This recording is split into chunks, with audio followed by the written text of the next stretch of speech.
Sebenarnya masyarakat secara luas hari ini belum bisa menerima vaksinasi itu belum bisa karena itu harus melalui tahap yang rumit, Nah, hadirnya medsos ini banyak perusahaan yang gulung tikar.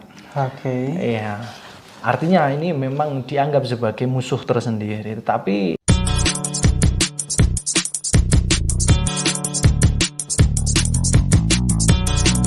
Akhir-akhir ini orang dihebohkan dengan berita vaksin.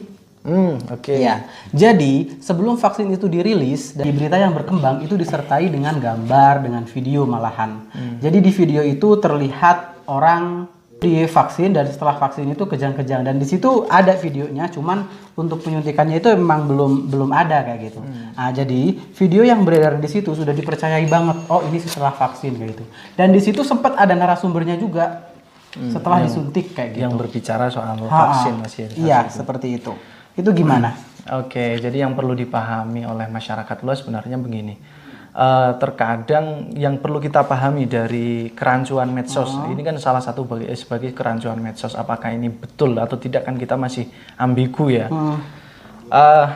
Yang pertama bahwa apakah memang perlu ditelusuri. Apakah memang misalnya video itu betul-betul video soal vaksinasi virus COVID ini bukan? Karena kan bisa aja divaksinasi kan bukan hanya terjadi di dalam virus corona. Karena vaksinasi juga digunakan oleh berbagai jenis kesehatan ya. Iya benar. Nah, misalnya seperti polio kan juga divaksinasi.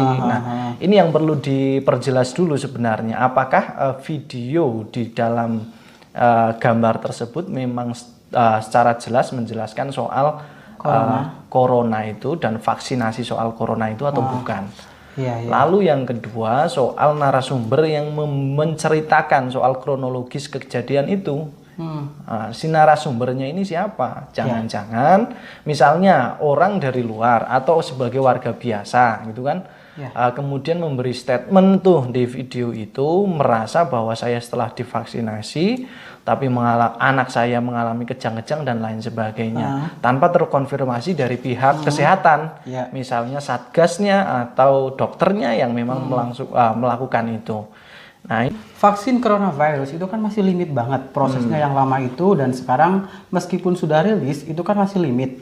Itu pembagian vaksin itu seperti apa sih sebenarnya? Oke, yang pertama yang perlu saya luruskan di sini, saya juga belum begitu paham soal vaksinasi nanti pembagiannya seperti apa karena memang secara langsung saya belum bertemu dengan pihak dinas kesehatan, hanya saja sebagaimana yang saya pahami sebelum ini soal pembagian vaksin misalnya di Kabupaten Wonosobo itu akan dilakukan mulai per akhir bulan Januari, mulai itu di tanggal 20 sampai 23. Yaitu perkisaran pembagian vaksin akan dilakukan dengan jumlah akumulasi yang diterima ke pemerintah Kabupaten Wonosobo itu mencapai 2.200 vaksin yang akan dibagikan. Nah, soal pembagian ini menurut pihak kesehatan yang saya dengar bahwa itu akan diprioritaskan ke sejumlah tenaga medis terlebih dahulu yang ada di Kabupaten Wonosobo karena mau bagaimanapun dialah yang langsung bersentuhan dengan pasien-pasien di setiap rumah sakit ataupun puskesmas. Lalu yang kedua setelah ada petugas medis nanti juga akan menyasar ke sejumlah pemerintah kabupaten. Sejumlah instansi di pemerintah kabupaten, lalu yang ketiga itu masuk ke guru-guru itu masih kalau masih sisa. Jadi ada tiga lembaga ini yang nanti akan menerima proses vaksinasi.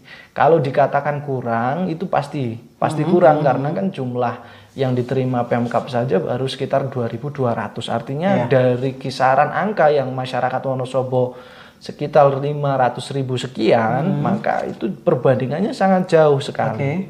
Sangat jauh sekali. Artinya kalau ini sampai kepada masyarakat saya kira juga belum. Karena ini baru pada diberikan kepada lembaga-lembaga yang memang secara langsung bersentuhan dengan masyarakat. Jadi pembagiannya itu secara berkala ya? Betul. Sebenarnya masyarakat secara luas hari ini belum bisa menerima vaksinasi itu belum bisa karena itu harus melalui tahap yang rumit.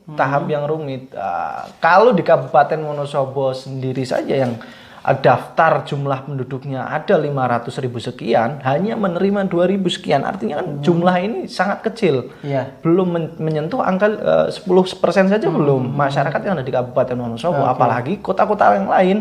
Menurut saya akan sama, bahwa mereka akan lebih memprioritaskan lembaga-lembaga tertentu terlebih dahulu sebelum vaksin ini betul-betul disebarkan kepada masyarakat.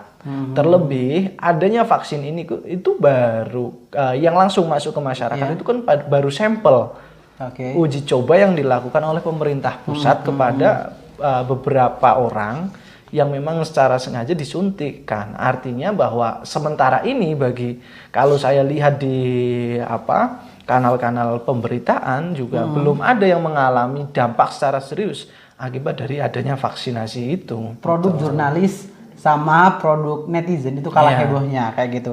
Melihat masifnya media sosial sebagai penyebar berita itu dianggap sebagai pesaing atau gimana sih kalau melihat dari urusan perusahaan?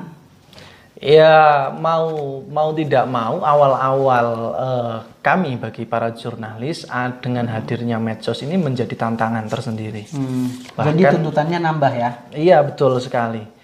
Bukan hanya sebagai tantangan, juga terkadang bagi perusahaan-perusahaan konservatif, misalnya seperti radio, kemudian televisi, kemudian media cetak, media konservatif lah ya.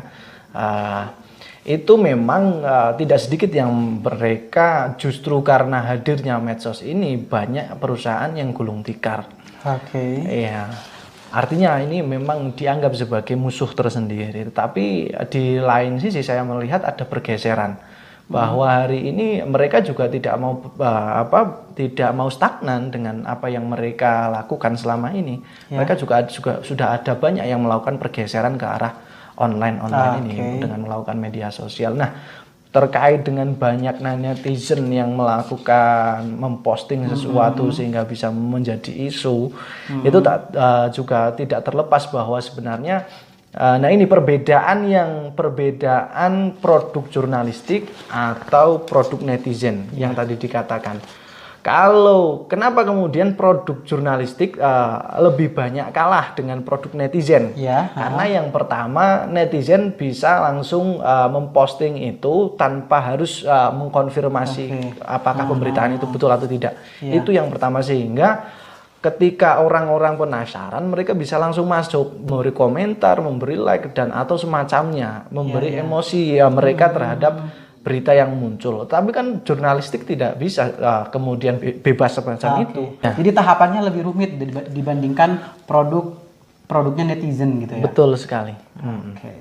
Memang harus melalui tahapan-tahapan itu menjadi jurnalis. Tapi siapapun, saya sedang tidak mendiskreditkan bahwa setiap tulisan itu harus produk jurnalis, itu tidak. Setiap warga negara yang dilindungi oleh undang-undang, mereka juga berhak untuk memberi statement atau menulis sesuatu.